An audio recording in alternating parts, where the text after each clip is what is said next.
r/AskReddit. Anyone who has been a live witness to a Gordon Ramsay's Kitchen Nightmares episode, what was it like? Is it all staged? I was in an episode at Le Bistro. It wasn't staged, but it was produced. They pack the restaurant full at one time to slam the kitchen and staff to create drama. The producers come to each table and tell the people to be vocal about the decor, food, etc. Ramsay walks around and I heard him yelling in the kitchen. We went back a few weeks later and spoke to the owner. He was glad for the experience. He's still in business today. Overall, it was a TV production, but the problems with the restaurant were real. One interesting note, we were told not to wear white. When I went to the bathroom, Ramsay was screaming at the owner I wouldn't feed that to my ducking dog. Classic Ramsay. Another note, Ramsay whispered to the owner when he was leaving. He told him to build up the restaurant and then sell it and build a bigger one. Another note, I was told by the owner that Gia has a small earpiece he wears, so when something happens or he isn't, it is reported to him by the producers into the earpiece. They have cameras and microphones everywhere.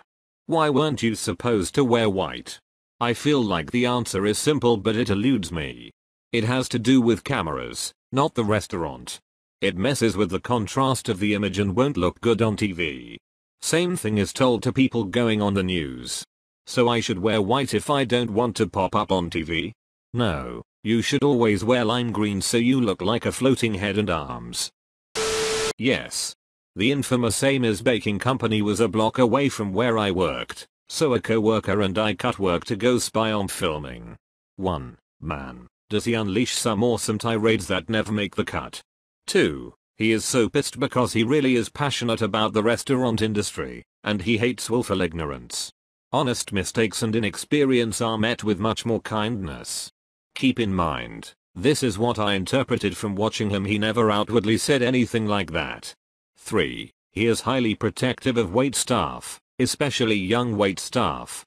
That's all I really got to see. He really came across as a stand-up guy, though. I love the fact that if you Google Amy's Baking Company, one of the key images is just Gordon with his face buried in his hands. Gordon and crew were in town to film an episode, and booked a table at my friend's restaurant. He had no idea who the booking was for until the party turned up, and front of house went into the kitchen to break the news he would be cooking for Ramsay. After the meal, Gordon himself asked to go to the kitchen to meet the chef, and told him the food was ducking amazing. Your food is ducking amazing. We were actually going to call your show. Your food was duckingly amazingly awful and microwaved. Talk to my agent. I was filmed in a revisit episode of Kitchen Nightmares. Gordon Ramsay didn't come for the revisit of this restaurant. I wouldn't go as far as to say it was staged. They interviewed the chef in the middle of the restaurant with my friend and I in the background, so it looked like people were there. We were the only 2 customers there. Funny though, even though we were the only customers there, they still managed to duck up our food. They gave our food away to the crew. It was an honest mistake and we had a laugh about it. Super nice guys, but they just couldn't make it work. The restaurant went out of business about a year later. I was in the Casa Roma episode. I took part in the pizza eating contest. It didn't seem staged at all, but the pizza was god awful. It was like chewing on cardboard. A guy I used to work with knew someone that worked on the show, so I've been to a few tapings as a customer. It's not staged, but it's massaged, like I imagine most reality TV shows are. You make a reservation through the production company and show up at your allotted time, sign a release, and sit down and eat a meal like at any other restaurant. The lights are turned way up and there's no music playing, so it's a bit of a surreal dining experience. I only ever ate on days after the place was renovated and Gordon changed the menu, so the food was good and I didn't see any crazy drama or yelling. Random notes. At one of them my buddy said he thought he saw a hair on his plate, and a producer and cameraman rushed over to film it. The producer said, "I think that's yours," and my buddy agreed, so they walked away. Didn't make the episode. Another time our appetizers were running a few minutes late, not so much that we actually noticed, but enough that it ended up being a dramatic commercial break on the finished episode, complete with shots of us looking around concerned about something. At a third taping our dinner was running very late. A producer kept asking us if we wanted to leave, saying that they would totally understand if we walked out right now, and that if we did they would comp our meal the following night if we came back. I guess they needed shots of angry customers walking out because service was slow. We stayed anyway and the owner came over and bought us shots. I never went back to any of the places after taping, but I'm pretty sure they've all since closed down. I think that's your hair. Yeah, looks about right. Classic. It was great. I'll always remember how quickly they rushed over and pointed this giant camera at his rice, and then dejectedly walking away muttering never mind into her radio. IDKY, I find it so funny. All I can picture is a person sitting there nodding their head and agreeing with the producer, all while the camera guy's getting glam shots of the rice. My wife and I were in a before dinner service for a restaurant in South Philly. I lived around the corner and someone was walking around trying to get people to come in. We signed paperwork and had our pictures taken. The place was packed with cameramen walking around and Gordon was pretty much hanging out talking with people when we were there. The food wasn't great and the wait times were long, but this place was usually empty, so that probably had more to do with it. Also, we did have to pay for dinner. We thought it would be covered by the show since they know it won't be great. We were sat by the bar up front and were not seen in the episode. After the show we went back a few times and really liked it. We even went there the night we got engaged. The owner and staff were always really nice and even offered us free drinks. Sad that it closed though. I worked in the post-production stage of some early Kitchen Nightmares in the UK.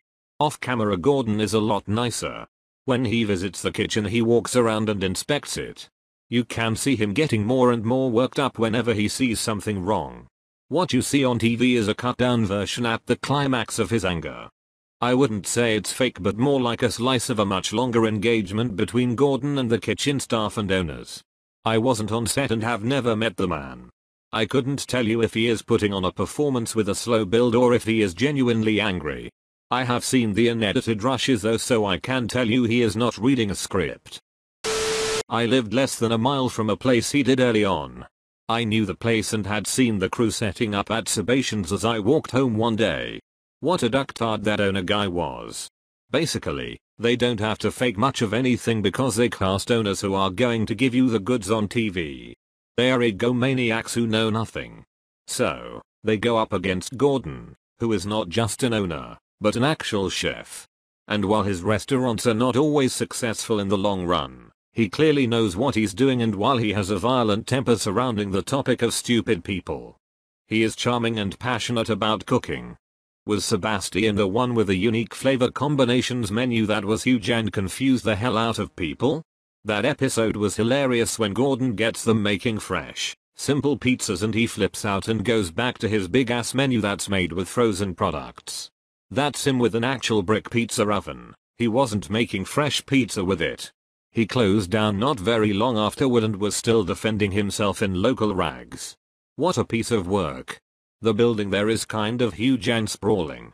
The fence being right on the sidewalk makes it difficult to work with as a location. They really did a nice job installing awnings and making, kind of like, cabanas for groups to sit under for happy hour. But to me Nolan's is 3 doors down and a really popular old-time 1940s era bar was on the other side of it. And that got turned into a hipster joint. I'm not a live witness, but he came to my childhood hometown to help a restaurant hotel there. The guy who ran it was well known for running a once nice place into insolvency. No one in town felt they made anything up. Before he ran it, my sister had her wedding reception there. It was one of the nicest places in town. The bar and restaurant were always jumping. How someone ruined something that has ran so well for decades is amazing. It's all fake. Under Gordon's hair is a small rat that is calling all the shots and the true chef of the long-running show. Does the rat sometimes agree to play dead and be placed in the kitchen? I think I saw that episode. Not an audience member, but I used to be a delivery driver in London. One day, about 8 years ago, I was sitting in my van next to Lovely Park in a place called Battersea, eating my lunch, when I noticed a guy hiding behind a tree with a camera, about 50 feet in front of me. I sat and watched what he was up to for a while, when he suddenly lifted the camera and started taking shots, furiously of the big Georgian houses on the other side of the road. I looked across and who was jauntily bouncing down a set of steps from his house? Yep, it was the Gordon, dressed in full chef whites. It made my day. One of my food friends was on MasterChef, first season. According to him, Gordon was so very kind. I'm sorry, food friends? Where do I sign up? My neighbor is a phenomenal cook. I'll often get texts asking if I want her leftovers. I refer to her as my footy call. Footy call. I am definitely building a new Tinder app specifically for this. I'm sure this will get lost at this point, but I used to work with a guy whose family owned one of the restaurants. It's pretty funny because based on the show, you'd think they only had one son, since it fit the storyline of the episode. My friend was in the background of a few shots as a waiter, and that was pretty much it. Said once the cameras turn off, Gordon is awesome. They spend one night at the restaurant until 4 AM after shooting. Just drinking and shooting the shit. At least for the US version, it's edited in a way to make everything seem more dramatic and worse than it actually is. He said they purposely slam the restaurant past what they can handle to make them duck up during dinner service, etc. As others have mentioned, they went out of business about 6 months after. Was in an episode in the 3rd season. The food was bad and the place was badly run and the filming exploited it. They didn't stage anything, but there was definitely creative license there. Microphones everywhere and told to talk bad about the place. Both before and after shots were filmed back to back in 2 days. The customers were pre-selected prior to filming. Local celebrities and elected officials were the patrons during the reveal, and lower level town workers and friends of crew were the before patrons. During the before they made sure to ham it up and make it look really worse than it was, and vice versa on the after. For example, someone tripped and make it seem like they broke an ankle. Gordon was actually a really nice guy. His temperament is for the camera and he was not nasty to anyone. Side note, he ate next door at another restaurant during filming. As others have pointed out, the restaurant was out of business before the show even aired. I work on his crew. I can answer specific questions if you have any. Nothing is staged. It's just like Survivor in that nothing is staged, but we do a lot of editing to tell the story we want to tell. As far as I'm aware, we've never represented a bad or badly managed restaurant as good or well managed. And vice versa. But we can definitely exaggerate the bad and the good, and do so often for dramatic effect. As someone who has worked with Gordon for several years now, I can say that his profanity-littered outbursts are an act. But the act is on his part. We're not exactly in on the act, it's just how he markets himself. His genuine personality is quite kind. Waiting for someone to say that they ate at Nino's.